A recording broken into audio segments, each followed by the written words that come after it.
Hey friends, Dr. Tim here. I wanted to give you a couple of thoughts about learning to trust your gut.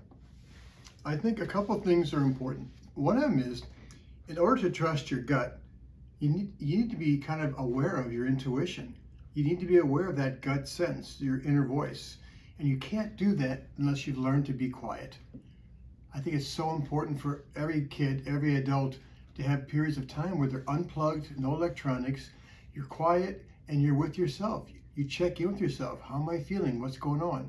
What's right for me? That takes practice to learn to get better and better at that.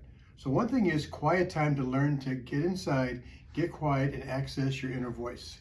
The second thing is, if you've made a bad choice and you didn't trust your gut, you ignored it, I would go back in time with that experience and say, okay, there was a choice point, a fork in the road, and usually at that choice point, should I or shouldn't I, an alarm goes off inside of us in some way.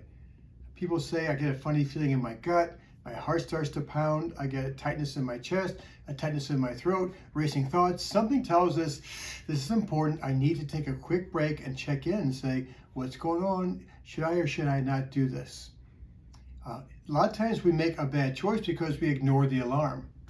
We feel it, or maybe we don't feel it because we're not aware of what our alarm sounds like, or we feel it but we ignore it. And then it's important to go back and say, I wonder why I ignored that alarm in that moment. I made a bad choice. And then do something about that reason, if you will.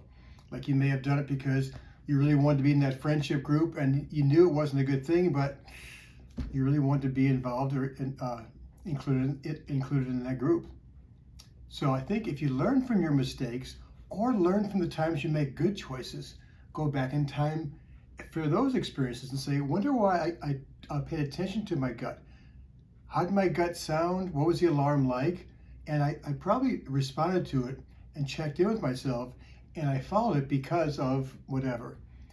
And afterwards, there's a whole different feeling when you trust your gut and you follow it versus times you didn't and you end up not in a place you wanted to be.